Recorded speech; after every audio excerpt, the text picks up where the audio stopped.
Dostoyevsky's most emo novel. For the voice. I made it with love. I hope you know that. There is a lesser known Dostoyevsky story, a novella. No, not that kind of novella.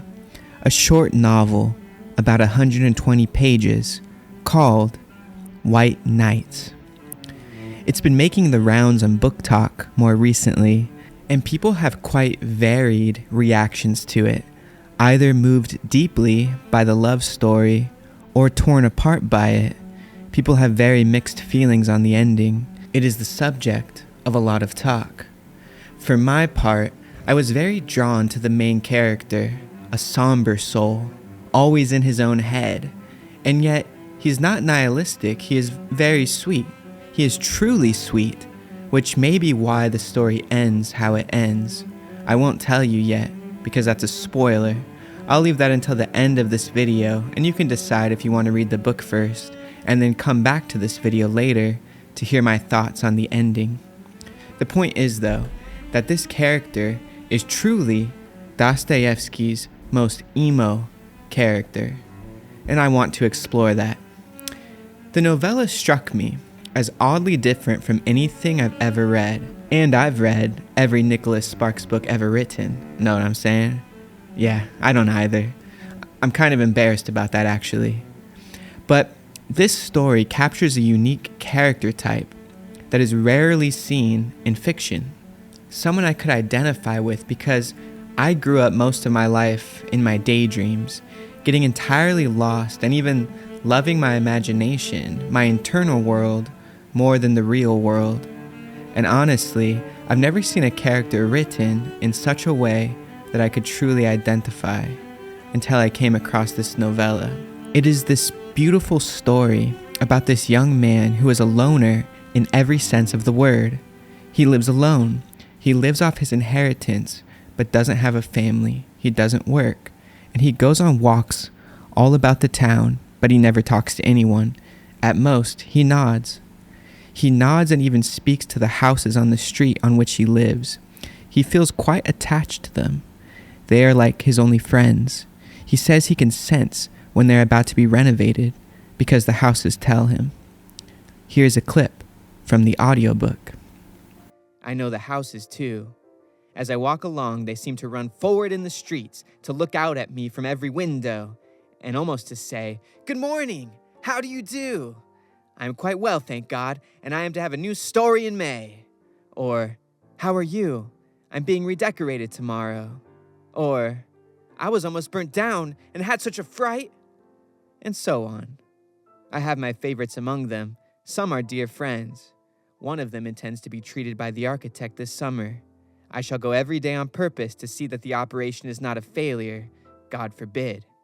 But I shall never forget an incident with a very pretty little house of a light pink color. It was such a charming little brick house. It looked so hospitably at me, and so proudly at its ungainly neighbors, that my heart suddenly rejoiced whenever I happened to pass it. Suddenly, last week, I walked along the street, and when I looked at my friend, I heard a plaintive, "They are painting me yellow. The villains, the barbarians." They had spared nothing, neither columns nor cornices, and my poor little friend was as yellow as a canary. It almost made me bilious, and to this day, I have not had the courage to visit my poor disfigured friend, painted the color of the Celestial Empire. He is such a wild character, and he's thoroughly drawn. We get to spend a lot of time in his head. Oh, by the way, this is a romance novel. We'll get to the girl soon. Hold on. Our protagonist, we never learn his name, but the story is told through his perspective. This emo young man is 26 years old, and he spends all of his time in his imagination. He is, as he describes himself, a dreamer. He gets so caught up in his dreams, in fact, that he practically goes into shock, and he scares everyone around him when they wake him from his daydreams. Here's one of my favorite parts of the novel, as he is describing when an old friend randomly pops in to visit him from Pavlovsk. "Would you believe, looking at him, dear Nastenka, that he has never known her whom he loves in his ecstatic dreams.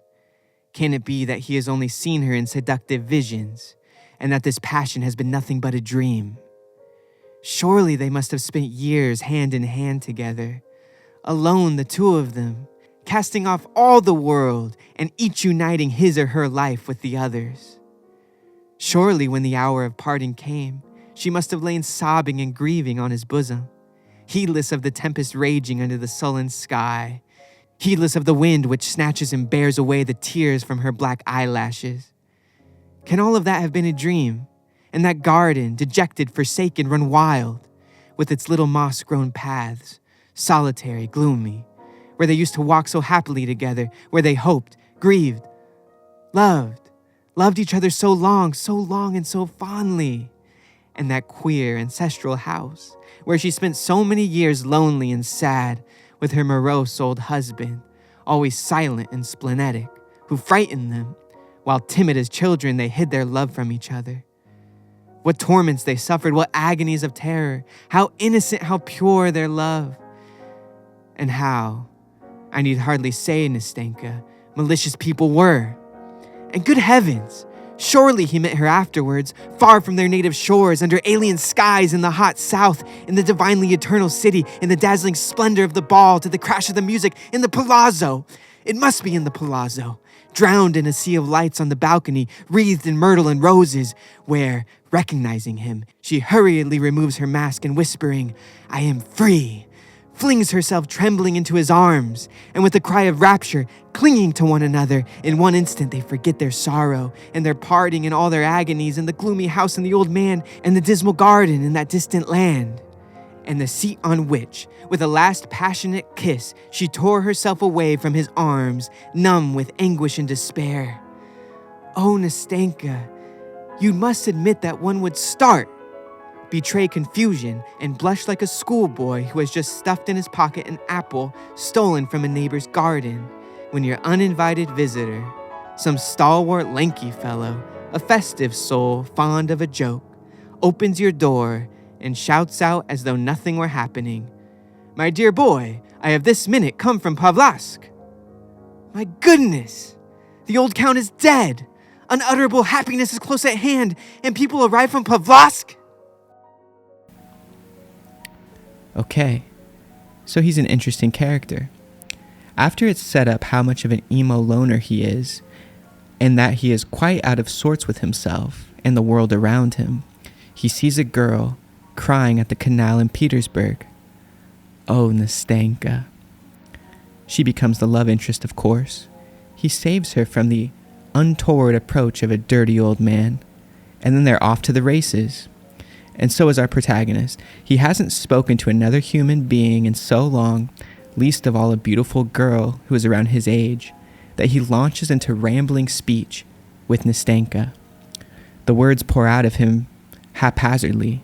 He even outright admits all his insecurities and fears and nervousness to be talking to her right then and there. She's so captured by his boyishness and vulnerability that she agrees to meet him the next night by the canal, and this continues for several bright, starry nights. Thus, the story is called White Nights. And oh, how can one not love this novel? Just listen to the opening sentence. It was a wonderful night, such a night as is only possible when we are young, dear reader. The sky was so starry, so bright that, looking at it, one could not help asking oneself whether ill-humored and capricious people could live under such a sky.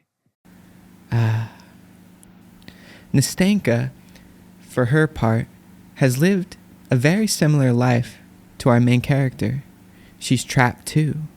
But unlike him, she's not trapped in the confines of her own mind. She is literally physically trapped. She spends all day tied to her grandmother, literally, who likes to keep close watch on her. She is overprotective.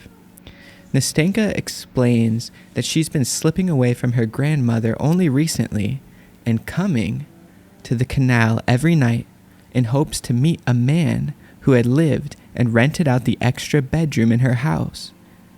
You see, at one point in the past, the man had seen her predicament and had promised to marry her and save her from her grandmother. And the grandmother is happy with this situation.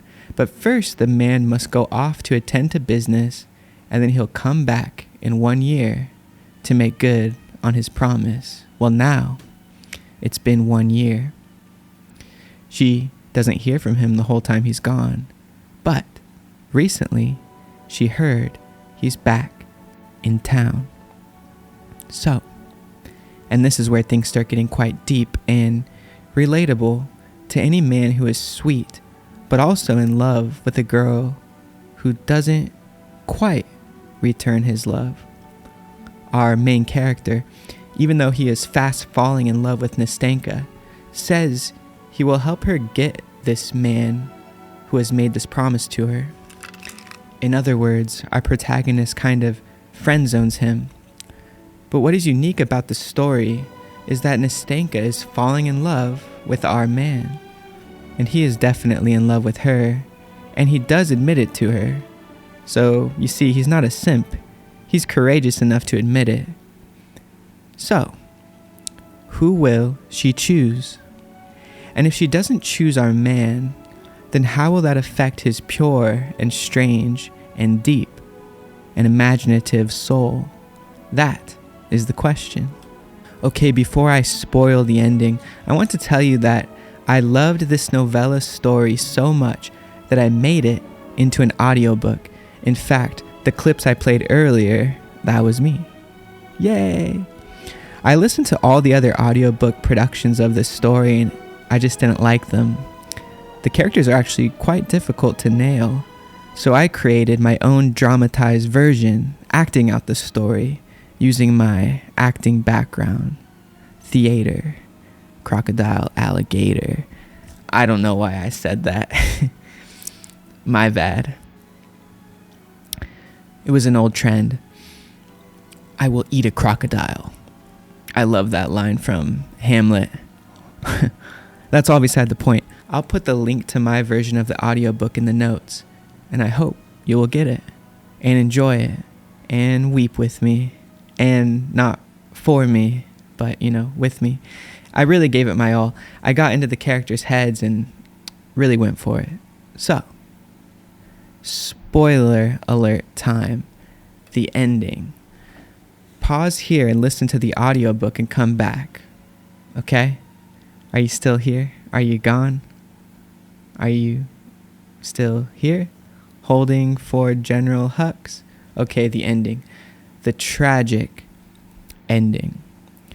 Well, finally, the original pursuer of our lovely Nastenka shows up, and well, she chooses him, leaving our man in the dust, in the lurch. And it's so hauntingly sad how it happens, and somehow I feel like I've experienced this exact thing as an emo young man myself. Well, when I was younger. In fact, when I was 26, oddly. I'm 32 now. It's different than an outright rejection, what he experiences and what I experienced. It's like the girl loves me and the other guy, both of us, genuinely, but the other guy was there first. Or whatever the reason, our man doesn't get chosen, but she does love him to an extent. And he loves her deeply. And he baptizes her in his imagination in a certain sense, in a beautiful sense. Here's the scene where they part ways. At that moment, a young man passed by us. He suddenly stopped, looked at us intently, and then again took a few steps on. My heart began throbbing. "Who is it, Nastenka?" I said in an undertone. "It's he," she answered in a whisper, huddling up to me, still more closely, still more tremulously. I could hardly stand on my feet. "Nastenka!" Nastenka, it's you!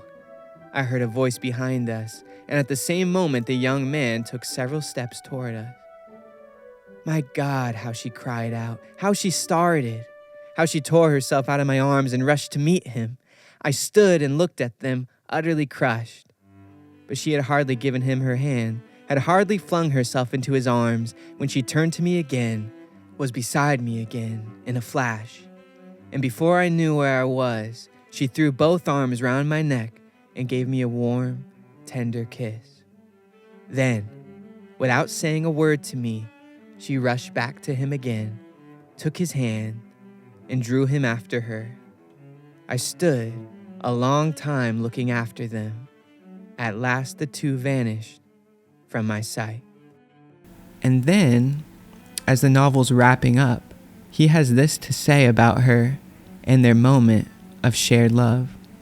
But to imagine that I should bear you a grudge, Nastenka, that I should cast a dark cloud over your serene, untroubled happiness, that by my bitter reproaches I should cause distress to your heart, should poison it with secret remorse, and should force it to throb with anguish at the moment of bliss, that I should crush a single one of those tender blossoms which you have twined in your dark tresses when you go with him to the altar. Oh, never, never. May your sky be clear, may your sweet smile be bright and untroubled, and may you be blessed for that moment of blissful happiness which you gave to another lonely and grateful heart.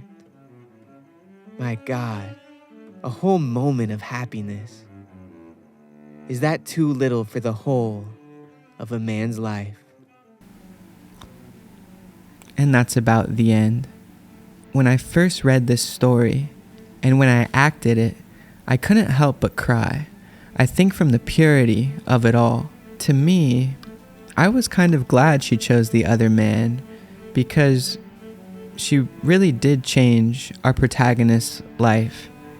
Even by leaving, he had a renewed hope going forward. He has a new outlook. He had said earlier in the story to Nastenka that she had reconciled him to himself. So anyway, what did you think of the story? And what do you think of our dreamer, Dostoyevsky's most emo character? I would love to know. Until then, keep dreaming.